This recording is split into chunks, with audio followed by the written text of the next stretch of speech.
Welcome, everybody, to another episode of Strife's Sanctum podcast. My name is Citizen Strife, and this week I'm going over a game that I'm a little too familiar with over the last month, that being Final Fantasy V. That's because I'm finishing it on my YouTube channel, and I'm doing a randomizer of it that'll be posted as soon as Gaia is done. So my guess is you will see a randomizer around the time this actually uploads to this channel, and then I'll finish the other one right before Persona. So, yay, I have a well-versed knowledge of this without even having to prep anything. So that means I can go anywhere and do anything I want. But Final Fantasy V is in the midst of what I would consider the golden age of Squaresoft. You know, not to be confused with Square Enix because they're a different company after the merger. And, you know, they have good games here and there, but by and large, Squaresoft in that, 10-year period of, Final Fantasy IV to Final Fantasy X, and I guess, right as the merger was happening, they were the company. And, you know, not everything was a hit, and I've gone back and saying that Secret of Mana and Legend of Mana are okay. But you have to remember, this is the studio that had Super Mario RPG, Xenogears, which I personally wasn't a fan of, but I know it was a big deal, and that's what spawned Xenosaga, which I ended up liking more. The Mana series, other smaller things, Live Alive, which got a remake recently. Not even to say the Final Fantasy stuff, and of course Chrono Trigger. So they were the big name, other than Enix, as far as JRPGs and having successful ones. And I really think they started with 4. And I've talked about 4 before. And I think that's where they really kind of hit their stride because they started adding story and doing it more effectively. I think 3 was the start of where they tried to add story to a decent gameplay system. 2 just struggled because of the gameplay. 2 had a dark story, but there, it's there, but it's kind of, brought down. 3 was brought down because this was the initial part of the job system, but they didn't implement it very well. So again, whatever story they did have, they were brought down. 4 was the first time that, hey, there's an actual story with actual stakes. Now, 4 makes some really dumb decisions when it comes to characters dying or betraying each other or doing stupid things. And, it's not looked back to very fondly, but it was one of the first ones. Now, Final Fantasy V comes out, and what it does is it has a solid enough story and solid enough characters, not to say the degree of 6 or 7 or even 8, because those were way more complex. They took the Crystal's story and ramped it up into an environmentalist sort of message, but they also managed to have characters that had reasons for doing what they were doing, and they had initiative and goals. I don't think the characters were amazing per se. I do think the villain is underrated, though, and of course his henchman is one of the best things about the fucking game, and it's probably the thing everybody knows about it other than the job system. Now, the job system is known for Final Fantasy III, a different form of it, and stuff like Dragon Quest and other games like that. But Final Fantasy, by and large, the job system, this is the game they're talking about. Maybe tactics, but I don't delve into strategy RPGs all that much, so I can't say for sure how good of an implementation it is. But again, 3, 5. Tactics. That's kind of where people draw the line when they talk about job system. Bravely Default would probably be one of the next times they really do that, other than Final Fantasy X-2. So, what is it about Final Fantasy V that ends up standing the test of time and then turning into what is known as the 4-job fiesta, yearly charity things or just randomizers or speedruns, and now they have Career Day. I want to talk about a lot of those things, kind of by and large, because talking about the jobs will allow you to talk about the systems, but I do want to delve into the story first, and it's solid enough. The music is good, outside of a weird musical stylistic choice that I think draws it too much attention the wrong way. But everything about Final Fantasy V is solid and good. It's kind of like how Breath of Fire 3 and 4 are solid and good at everything. There's no real nitpicks you can really throw at this game and say, that sort of like immediate nitpicks. The worst you can say about Final Fantasy V is its characters and story are a bit basic, but it's still, for the time, pretty good. And the battles are just amazingly fast. They work well. There's a lot of versatility. And the game is remembered fondly for people who love gameplay first, which is nice, because I think a lot of Final Fantasy games are story-based first, and this one is a very gameplay heavy. But what about the story? Well, a couple people that are kings or other people of different notions of the first world are trying to stop these crystals from going amok. We find out that people are overusing the crystal's power to make lives better for themselves, and they start exploding. We come to find out that that's actually partly the case, but also kind of like a shadow thing. It's subterfuge for a different thing going on. But by and large, the initial part of the story is Elaina, who is the princess of Tycoon, is trying to find her father. She goes to the Wind Shrine, but by there, these giant meatballs of doom, these meteors flying from the sky, they keep falling to the earth for some reason, and people keep getting roped into it. Bartz and Boko. In the US version, he's called Butts. I'm getting it out of the way so that you don't confuse it. He was called Butts because of a 4-letter discrepancy or whatever. His real name is Bartz, or a mistranslation. Just like Kara, Kryl, it's Kryl in other versions. But Bartz is just traveling the world because his family has passed away, which they get into a little later. So he's traveling with his pet Chocobo, and Chocobo's always fun, and they do the butt wiggle, and they're always nice. So he and Boko are traveling. They come across the giant meatball of doom, and that's where Lena and Galuf are. Galuf is this old dude who rode the meteor somehow. They never really explain how those are used to teleport or transport, but that's their means of transportation in different worlds. And that's important. Final Fantasy tends to go into the realm of, hey, we're going to the moon. Hey, we're going inside the earth. Hey, we're going to an alternate dimension. We're going to something. They always manage to do something. And in this case, they go into different worlds. So Galuf is from a second world, as is the main villain, which I'll get to later. But Galuf has lost his memory. For the first world, he's kind of like, I need to remember whatever's going on. So they find that. They try to commandeer a pirate ship, and Ferris, this pirate guy, is like, no, you don't do that. Take me where you're gonna go, because he finds out that Lena's got the same pendant he does. Pirate crew's like, what the fuck? So they ride around and they, do that thing, and they find these crystal shards. So for the intervening time, for the next 5 or 6 hours, they go to the places of origin of the crystals, wind, fire, water, and earth, and they find out that, hey, they've been chosen as the light, or I think it's the Dawn Warriors for the Dawn Warriors for the first set of people, Galuf's generation, and the Light Warriors are Bartz's crew, which includes Galuf again. But he's guiding them, and they're guiding, trying to get crystals to try and gain power, because right around the 4th crystal, they find X-Death, this pissed-off tree that became sentient because it's evil, and got pissed off that worlds are getting destroyed. So it basically gained not only sentience, but intense ambition and crazy powers of, void shit and elemental damage and all sorts of nasty shit. So people from Galuf's world sealed him away. They just left him to fuck off in Bartz's world, and then 30 years later, shit happens. But Bartz's dad was one of the warriors, and they said, no, let's not do that.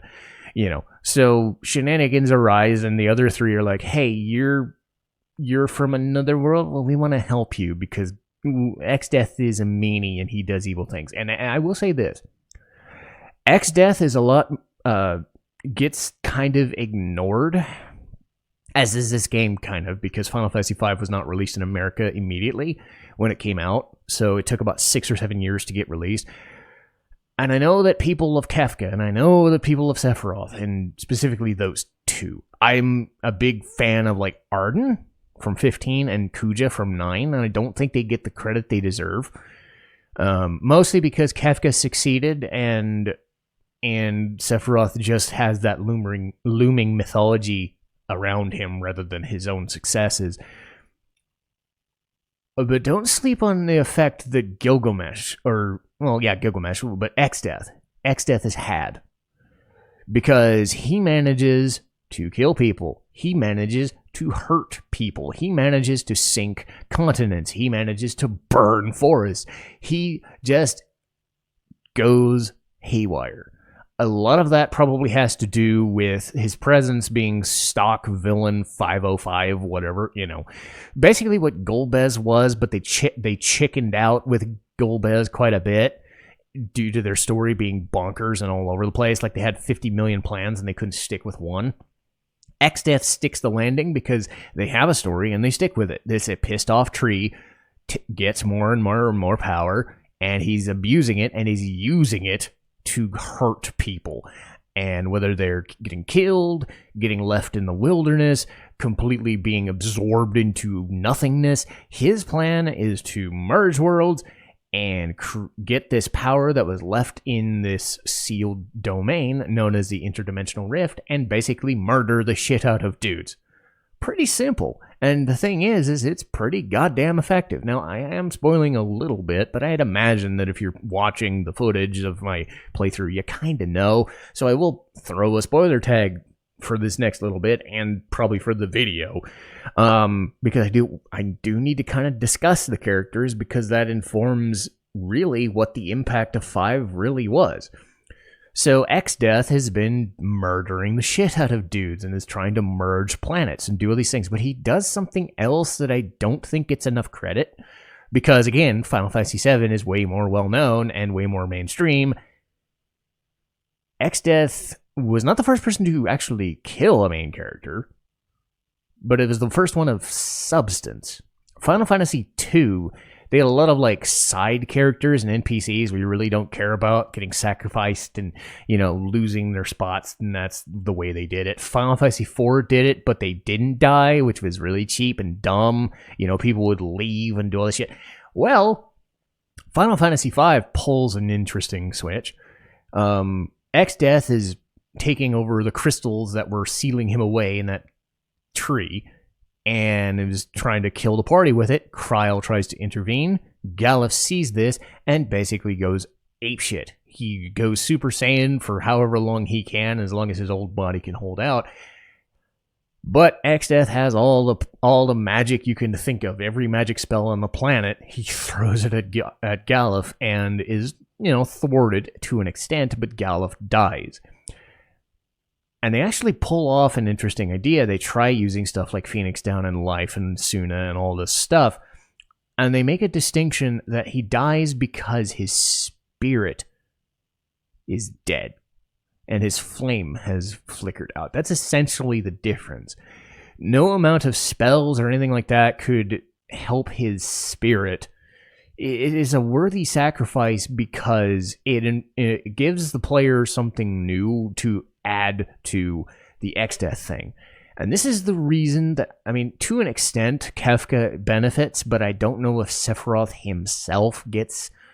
and I do want to make this distinction. Sephiroth does some evil shit. He definitely does. But a lot of it is kind of done through the guise of Jenova as we see it. So the more you play through the game, the more you realize that Jenova's the one doing all the crazy shit, and Sephiroth is either being controlled or is just kind of manipulating it behind the scenes. And I'm not a big fan of that. What I am a fan of is people doing their own dirty work. I've said this before in other like anime reviews and whatnot, like Hellsing or Xenosaga 1, where I see a dude sitting in a chair and he's laughing maniacally, or he's staring at the screen and going, oh, this is great. This is just as we planned. Let's keep going and see what happens.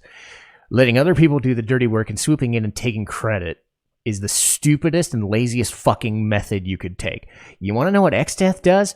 He shoots Meteorite in Gala's face. He takes Kryl and hits her with a fucking lightning bolt and tries to kill her. He sinks a continent. He burns a forest. He tries to kill any manner of people with the end zone. He tries to kill Lena. He tries to kill Mughals. He tries to kill Barca's hometown. He tries to kill the pirates. He tries to kill every fucking thing himself. We see him do it himself. And I think that's not something anybody tends to remember about this game, is how just effective this fucker is at killing things. Because the game is more remembered for his sidekick than the actual character. But I wanted to throw that there because I don't know if X-Death gets a lot of credit. But the more I thought about it and the more I ranked the Final Fantasy characters, you can go back like 30 or 40 episodes and see, he got ranked very highly. Maybe his overall presentation is, I kill, that shit. But the effectiveness and the threat, and of course his boss fights being some of the hardest fucking things in Final Fantasy history for their games, elevate him to a station that I don't think people give him credit for. So I do want to throw that out there. That being said, though, he gets outshined by his associate, Gilgamesh. This was his first appearance, and ever since, Gilgamesh has become probably like the go-to secondary character. And it's funny because he's a fucking idiot, but he revels in the fact that he's a bit of an idiot. And he's come equipped with some of the best music in the Final Fantasy franchise, that being the Battle of the Big Bridge. If One Wicked Angel is the song everybody knows, if the Prelude and some of the other Final Fantasy themes are something everybody knows, I would bet you like a top 5 or top 10 Battle of the Big Bridge is probably up there as songs that everybody knows. And I made it a point when we got to the Big Bridge, I just shut my mouth and let that song play with, the volume up. I just said, fuck you, we're listening to this. That's how good this song is. And every time I hear it, whether it's an orchestral version, more often a metal version or a metal cover on YouTube, I shut up and listen because the music tends to be very horn influenced and trumpets and stuff. I don't think the initial mix is great. The Pixel Remaster version has a lot of heaviness, has a lot of, influence and crazy stuff. I think the song Harvest is a good example. They try to mimic a hurdy-gurdy and whatnot in the original. It sounds like it sounds like a fucking drill. But Pixel Remaster version sounds really, really, really, really nice. It sounds like a shanty or an Irish jig or some other kind of crazy thing like that. Big Bridge sounds very freaking heavy. X-Death's normal theme is it has a lot of metal stuff to it, so of course it hits my sensibilities. The North Mountain theme has a lot of and a lot of heaviness, so they mix in a lot of that high trumpets and high brass instrumentation or whatever with some cool backdrops of, hey, this is some heavy guitar work you're throwing in there. I kind of like this. So the Pixel Remaster adds a flavor to it. So would I recommend the Pixel Remaster? Yeah, I'll get to that later. But yeah, even the original version, you could still hear it. I don't think I would put the Final Fantasy V mix and music notes up there against 4 and 6. The music is fine. It's got some great songs in there. I didn't even talk about Dear Friends or Bartz's hometown theme. The Wind Shrine has these like banging drums that are really cool. So there's a lot of good stuff in there, but I just don't like the sound of the original version. And again, Pixel Remaster does a much better job, as people have attested to. But 4 tends to be very bassy. 6 tends to be a good balance of MIDI instruments, which is a much better tone. But Final Fantasy V still holds its own if you're allowed to listen to the songs and get into them. And of course, Gilgamesh having the Big Bridge theme just solidifies it. But what makes Gilgamesh so reverent and so lasting that he's like the thing everybody knows other than the job system? The fact that he's a goofball. That in every fight, he'll just sit here and go, "Ha! I'm going to fight you like men, and men who dress like, or women who dress like men, or let's fight like men," and and he would make these little like quips. He would like turn around and see that nobody's helping him, so he's like, "I'm gonna run." It's like, you knew I was behind you the whole time, and it's funny. And then he kind of redeems himself because he realizes in a begrudging respect kind of way that Bartz and his party members have had, cool fights. He's kind of a collector of weaponry, and through a lot of his interactions in most games, that's kind of his story, is he's not the Gilgamesh from the epic poem or epic book, but he has flavors of that. He's a badass dude with a lot of swords and a lot of power, but he's a fucking nutcase. He's a goofball who's kind of a scaredy cat, but at the same time, just kind of fucks up. He's those Robotnik flunkies that, if Robotnik was like a homicidal maniac like he is in the Saturday morning cartoon, and take the Saturday morning cartoon Robotnik, who's an evil mastermind manipulative bitch, but can actually do his own damage, and then take the henchman from the AM cartoon, the stupid jokey shit. That's Gilgamesh in the middle, in the jokey role. But he redeems himself because he's powerful. In every other instance, whether it's Final Fantasy VIII or Final Fantasy 10, not 10, but 12, 12 specifically. I saw the hunt in Final Fantasy 12 where he shows up, and it takes like 20, 30 minutes to beat him, and he fucking hits like a truck, so he's constantly switching weapons and shit, but he's just so good. So that's awesome. But anyway, we get back to Exdeath. So Bartz and whatever track down Galuf's second world, and they go through that, and we find out Galuf, dies. They prep for Exdeath, and they fight Exdeath, and they win, usually through hard means. And then the third world is an amalgamation. Really what Exdeath is trying to do is take both worlds that were split in two and merge them back into one. And you can actually spoil yourself a little bit by checking the map, either in the original or more easily in the Pixel Remaster version, because the Pixel Remaster version basically gives away that all of the locations in the second world are now available. The map really just shows you, oh shit, why is this bigger? But you spend the rest of the game, the next third, I would say more than half of the game, honestly, is bigger dungeons and shit in the third world. So to get to the end zone, you can do it, but once you get Lena back from her stupor of being destroyed and manipulated by Exdeath, you go through the remaining areas, and to level up, then you get these sealed weapons. So the sealed weapons are strong versions of any weapon from any class. Knives, swords, great swords, staves, rods, bells and whips and whatnot, all that shit. And they all have their benefits and their weaknesses, and every different class can wear different things. You go to a tower that you have to have 2 people with physical and 2 people with magic. If you fuck up, then they do massive damage and you die. Or you fight a boss that does massive damage and you die. Or you fight Omniscient, who just... you hit him with not magic and he just resets the fucking battle like a scrub, and he gets harder as you go, and he has too much HP for his own spot. But you do that, you get Holy and Flare, you get Bahamut and Leviathan, all that manner, so you can get to the end zone, the interdimensional rift, and you fight Exdeath's cronies of the end zone. You get to Exdeath, and you find out that even he can't control the Void because nothing can control Void. And he turns into Neo Exdeath, the typical second final boss kind of thing. But that guy's a meanie. And I put him up there as some of the harder bosses, and I think the Pixel Remaster made him very easy, or I just had way too many good skills to counteract his bullshit.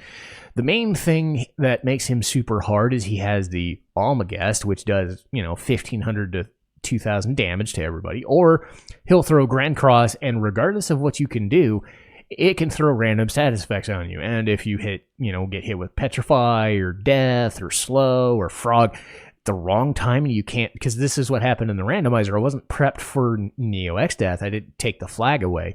Because there's a flag in the randomizer where if you remove him, you fight a different boss. And I was prepping the entire game thinking that a different boss would show up, just to find out that Neo X Death was vanilla, and I'm like, fuck.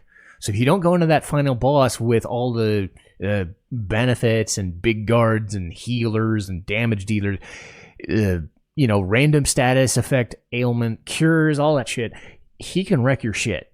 And it hurts. And that's not to say anything else that he pulls off. So Neo X Death is a bit of a bitch, too. So, you go through the last half of the game prepping for that. Like level 40 to 45, maybe even level 50 if you really need it, like if your classes aren't set up. But the benefit of all this is it gives you a goal. You know early on who your final boss is. There's no, like, Final Fantasy IV, we're shifting who the boss is going to be. Final Fantasy VI and Final Fantasy VII, you know who the final bosses are going to be. Even Final Fantasy VIII and 9, you kind of know, until they pull the Necron bullshit in 9, you know who the final boss is going to be. So I approve of that. It's kind of nice to know what the final boss actually is and not be surprised when it turns out to be shit. So it's kind of nice that this game doesn't fail in making an effective villain. So, again, what about the job system? Well, that's where I want to get into next. The job system works because, unlike Final Fantasy III, where it tells you you can do whatever you want, but then gives you dungeons where you have to turn mini, or have to turn frog, or have to be a mage, or, God forbid, have to be a specific kind of knight to do a specific kind of damage to do on specific kinds of enemies for like 7 to 10 floors, and fuck you if you try anything different. I'm looking at you, darkness caves and other bullshit. I hate you. It's dumb. Or telling you that the final boss can be beat by anything, but really you have to be sage and ninja to have any fucking chance. That's kind of lame. And that's Final Fantasy III's claim to fame, is the job system's introduction, but a failure to execute. And they purposely, this time, give you every option without having any sort of drawbacks. And as we saw with Final Fantasy V, if I failed with my challenge of having random jobs, well, I could just turn on Samurai and pay to win because Giltoss is broken and I killed almost any boss with that maneuver. Or I had a different strategy where Atomus was a hard-ass boss, would keep throwing comets at me, but I put him to sleep and I kept using magic or some shit like that. So I killed him that way. That's the benefit of this system, because you can do a challenge run like me, or a 4-job fiesta, or a randomizer, or you can do the smart thing and be like, well, I'm trying to master a certain job all the way through, or I can bounce around. I can say, all right, for this, I want this person to do this thing and do this thing and do this thing, because what happens is that any job that you master, you gain abilities from said job. A lot of them end up being stats or equipment buffs, but other times it's, hey, I can walk over damage floors, or I can steal equipment, or I can double grip an attack, or dual wield different weapons, or I can use 4 attacks for, which will end up being double damage. But things end up working out because you can kind of experiment and challenge yourself. You have 20 different jobs to work with, give or take. And if you play the advanced version or have played it, you get 4 more. I will not speak to those jobs because all I've ever seen of it was the Oracle, and a guy on a stream used it once, got rolled shit, and died. So I don't have much fondness for those jobs. But by and large, it's most of your pick and mix of physical jobs, the old school Final Fantasy I jobs, a lot of the Final Fantasy III jobs, some different ones, or some reflavorings of the ones from 3, retooled to fit this game's balance. Admittedly, there are some that leave a lot to be desired. Let's just say that. Bard is supposed to be an interesting support job, and by the time I got it in my playthrough, it only got me so far. So I was kind of happy that it was a short, because Bards don't do damage. They can't do damage. They help other people do damage or avoid damage. They're not great. I think Geomancer is also a job that's better for its passives. The same thing with a Thief. A Thief and a Geomancer are kind of good for their passive abilities, being able to sprint or find a lot of the crazy wall the hidden walls in all of the dungeons or the towns to get items and shit. Geomancer's good at avoiding damage floors, so you need that for certain dungeons, but not all of them. You can have, you can avoid pitfall traps so you don't fall. But when it comes to actually doing damage, Geomancer, for instance, really can't do damage with bells. I've tried. I used the best bell, and it really didn't do much. And then their best thing was called terrain. And from what a friend of my, other randomizer friends said was they've tested it and they've said that terrain really only works best in certain areas and certain bosses in certain spots. So it can be beneficial if you're facing the right boss on the right terrain. Otherwise, you tend to get a lot of situational stuff, like trying to insta-kill an enemy that can't be insta-killed. You're trying to do damage to a damage type that doesn't work. Or you keep hitting a smaller attack spell when you really want the really damaging one, but it's random. So it's kind of like, whatever. But you have your knights that can cover. You have, dragoons that jump. You have all the manners of stuff. My favorite is samurai. Because samurai gets a couple of unique things like, paralyze things or avoid damage or insta-kill a lot of dudes all in one fight. And that's situational. What is not situational, and is the method that I use more than anything else whenever I play Final Fantasy V, is Gil Toss, or Zeninage. And this was the introduction of Gil Toss, or GP Rain, or throwing coins and shit. And oh my fucking god, does it do a lot of damage. It calculates how much damage and how much money it wants to throw at enemies, and it hits all of them. It ignores almost all damage, barring a couple of instances where they will be immune to it. And it could be in the thousands. It could be in the 2,000s. I've seen it up to 7,000 damage a turn to anything there. There's a problem with this game where a lot of the bosses can be split, and if you don't kill them immediately together, they revive, and it's bullshit. So you use Zeninage, and you just buy. Any boss that is like multiple forms, you just chuck money at it, and you win. Same with X-Death. I use that method a lot, and I'm grateful that is an option because, again, it doesn't punish you for not planning properly. There are methods to beating bosses properly, and they gear every boss to having a certain method. But again, if you want to run a berserker run and just murder the shit out of dudes and hope you have a healer to deal with it, you can. If you want to have attackers and try and not heal for most of the game, like I wasn't able to because I randomly didn't pick a white mage or a chemist for half the game, you can do that. Potions and then high potions can do okay until later when it's not going to hold you up against multiple damage. Ranger has the 4 times hit thing.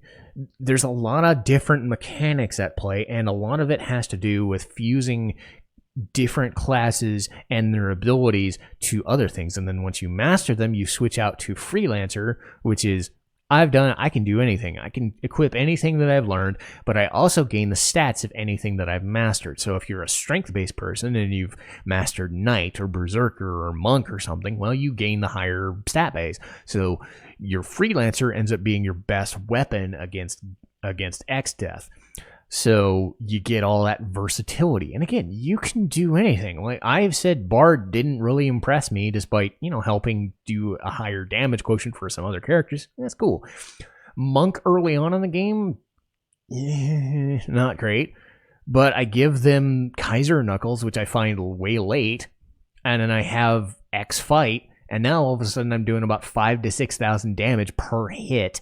Or, per turn. They do like 1,000 to 2,000 damage, give or take, with the Kaiser Knuckles on versus like 200 each hit. So you get 8 punches doing about 1,000 damage each, and now all of a sudden you're doing 8,000 damage a turn, which is pretty fucking impressive.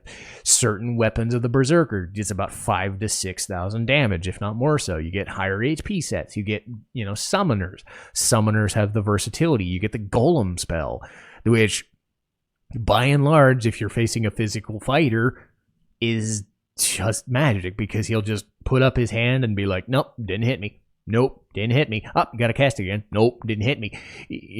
And then you have like Shell or Protect or Big Guard to deal with anything else. And having that sort of defensive support can be, life and death. That's the benefit of this system. You're never punished. You just have to have played the game once or twice and see, okay, this character will do this thing. This character is good at this. And I found, even though I would say Trainer or Beastmaster wasn't like my favorite class, it's okay damage-wise. It's not going to beat the heavy damage classes, but it's solid. I would always sit there and go, I don't want to catch the thing. I don't want to catch enemies. I don't want to tame them. It's dumb, But just going pure damage, they're an okay damage class because they can hit from the back row and do some decent damage, So I can get like 4K damage with the right whip, with X-Fight. So it can end up being a solid option damage-wise. And, same person clued me into, hey, if you don't want to catch certain enemies, well, what about the dragons you fight next at castle? They have a like almighty attack that does like a quarter of anybody's health bar. So yes, if you wanted to kill X Death, you just do that, 4 of those. I did not know that.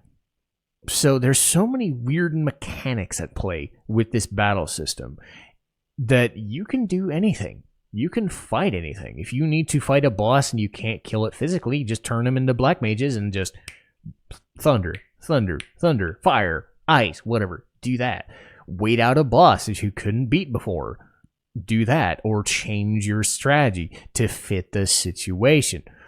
This sort of battle system lends itself so well to randomizers and the 4-job fiestas. And I talked about the 4-job fiesta. What I mean is, there are different ways you can do it. You can gear it to where your characters can only be one job. They can all be the same job. They can all be one job for the rest of the game, and they cannot switch, unless they master it. My method, by and large, was randomly pick classes, and you get what you get, and then by the time the end of the game hits, when you get so much freaking ABP, you switch ad nauseum. I had... the Pixel Remaster does encounters off, and it also boosts the amount of money, the amount of gil, or the amount of money, the amount of physical experience for your levels in HP and MP, and your ability points. So I tried to set ability points at 2 times, so that until the end of the game, I wasn't, trying to jerk the system and gain every class on the planet. I stuck with, until the end of World 2, I was mostly sticking with the same classes that I built up into World 1. Dragoons and Rangers and whatnot. Or I had Black Mage for most of it. And it held me pretty well. I mean, Chemist held up until pretty much the end of the game when, single target healing was not going to suffice. But I was surprised at that. But, 4-job fiestas, you can do that sort of run where you can change jobs every time you get a crystal. But then you try and deal with that. You can do 4 Berserker runs if you're an absolute masochist. And I think it could be done. I've never tried it. I'm never going to try it because I don't think that would be fairly feasible as strong as Berserkers are. Maybe 3 Berserkers and a healer could work. 4 White Mages could technically work, but not really. But you could, just like in Final Fantasy. It's like Final Fantasy 1. You can beat it with any method you could.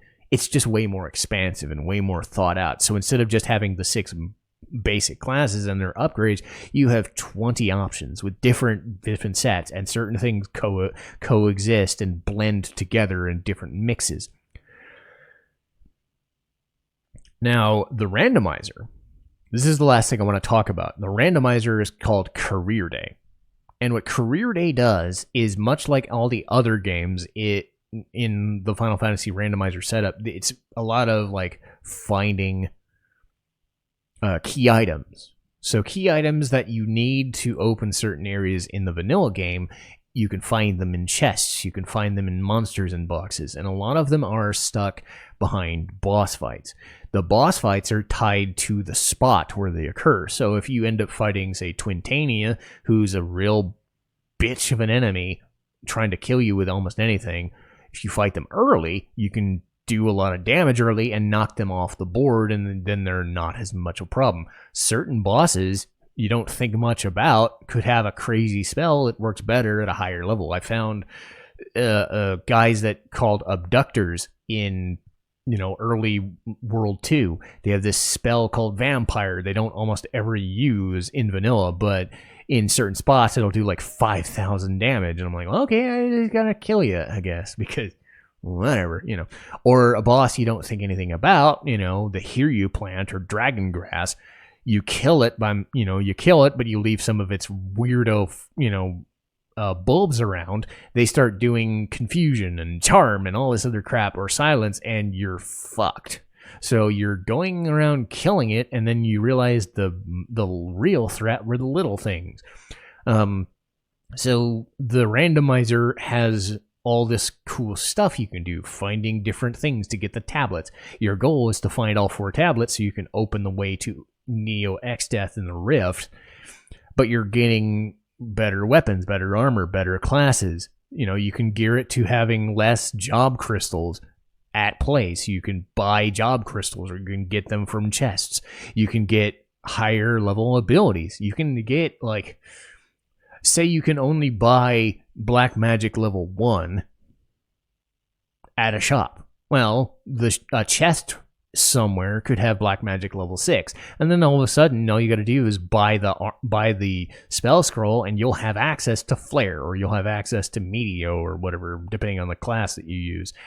Another cool feature of the randomizer is the idea that all of the weapons are the standard weapons, but now you can change what spell is tied to them, or what skill. So if you find a weapon that does Meteo, or Bahamut's Giga Flare, or something like that, or some other crazy skill, it has a higher damage output, and it also has this proc where if you hit the move, there's a chance that the spell tied to it. So if you have Holy, well, if you hit an enemy with it, you have a chance of using Holy immediately after it.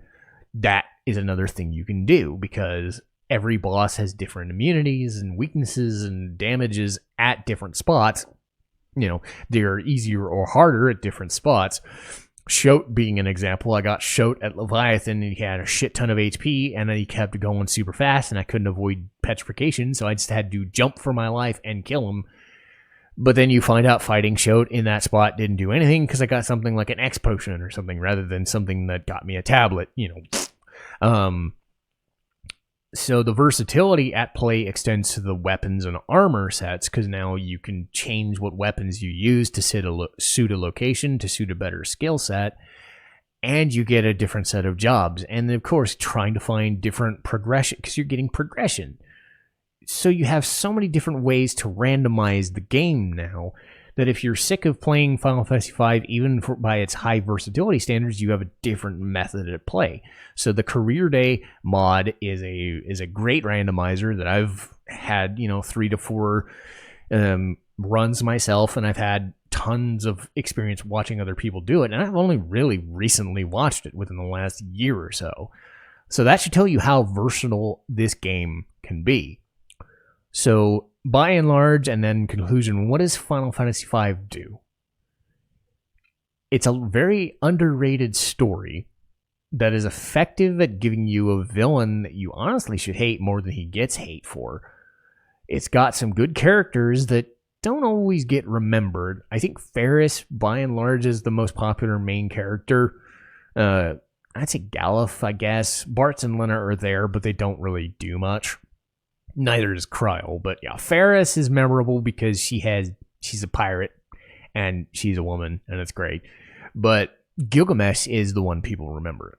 I don't think the characters themselves are like flashy or do anything super amazing, except for Galuf dying, which was kind of surprising. it is a bit cheapened by the fact that Kara or Kryl get Galif's stats immediately, but I understand balance reasons. You don't want to start Kryl off at level 1, so I can understand thematically why you do that, but mechanically and thematically, the idea that she gains the power of her grandfather makes some bit of sense, but by and large, it does feel kind of like, you're just replacing an old dude with a younger girl. I don't know. Kryl doesn't really strike me as somebody all that interesting, other than the fact that, oh, my grandpa died. Great. So, yeah, I don't know. So again, the characters are hit and miss, but they do enough. I think the game does just enough to justify its story beyond its battle system. If this game was just a battle system, it'd be a dungeon crawl. And that's why I don't like the first 3 games, is they just feel like dungeon crawls. They don't have enough story or character to justify being as hard as they are for what amounts to minimal payoff at most. That's why I don't like playing the first 3. I mean, if you like the first 3 games, that's on you. You're more of a gameplay person than a story person. I'm a story person, so I need that investment.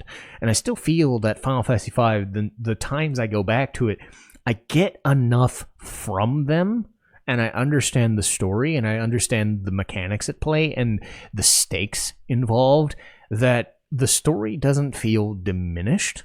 It obviously can't hold a candle to the versatility of the battle system.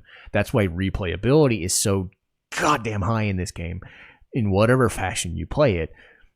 But it's a game that everybody could probably enjoy, whether you're a JRPG newbie or a veteran, because you have the versatility.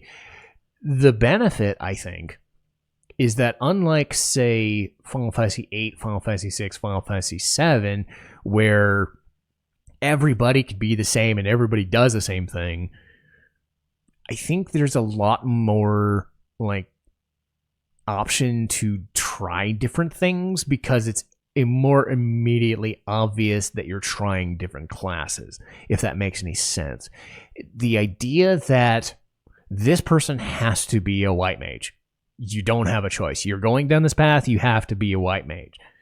Or you can switch out and try a different thing, but it's still probably best if this character who's been a white mage for the longest time goes off and does this thing instead. Because if you try to be a berserker, well, you can't use your white magic anymore. If you try to be a black mage, well, you're using black and white magic, which can be beneficial, but that's what red mage is for to an extent. But red mage is not as successful, but it also has dual casting once you level it up.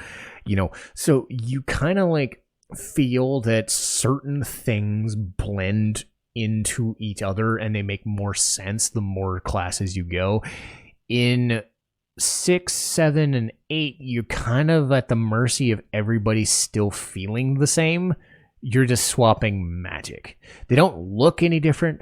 They don't feel any different. They don't act any different. At least with 5, the characters, as interchangeable as they can be, they look different. They have different outfits. They have different things that they're specializing in, so they still feel different. It's not as railroady as 4 or 9, where they're stuck in their jobs.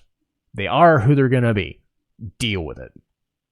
You get the chance to experiment, but it still rewards people who work within the system rather than just, hey, I'll give you every magic spell ever and it's fine and I have no penalties. Yay, let's do that. That's something that 6 still kind of struggles with. That's something 7, unless you know how to work around the materia system, you just give everybody the best spells. Doesn't really fucking matter. So it ends up every character just being a new limit break and a coat of paint and a new weapon. It's just kind of, if that makes any sense. That's why Final Fantasy V does it better than any other game, because they still feel distinct during a playthrough. You're building characters to fill a specific role, and it's immediately apparent via their jobs and their abilities why those characters are who they are. So, the job system is so goddamn good, you can play it every single time and re-experience the story and get so much more out of it. It is a thing that you can endlessly replay without it feeling like the same playthrough. And, you know, if you want to do challenge runs like I do, you can, but by and large, you're not penalized for doing so either. So if it's your first time or your 100th time, you're always going to find something to do with Final Fantasy V. So, as if it wasn't obvious, would I recommend Final Fantasy V? Absolutely. It is a top flight Final Fantasy experience, probably like top 5, top 6 of the Final Fantasies I've played, and will probably stay there because it holds such a unique place. You know, every Final Fantasy game is unique in a different way, and Final Fantasy V has the job system. No other game has done it better. Not even stuff like Bravely Default, because Bravely Default is tied mostly to the defaulting and the Brave system.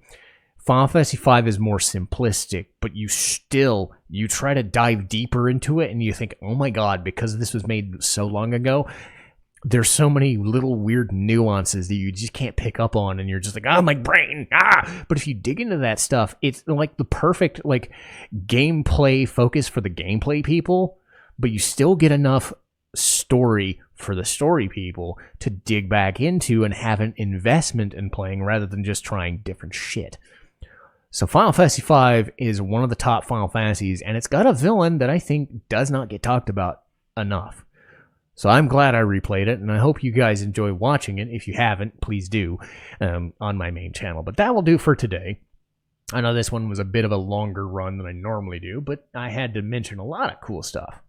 But anyway, let's see what we've got here. We have Snow White and the Red Hair, Soul Hackers 2, 86, Sonic the Hedgehog 2, Radiant Historia, and then I'm switching to anime because I did 2 games in a row. So I'm going to do Arte and The Wandering Witch, The Journey of Elaina, which I had recently rewatched.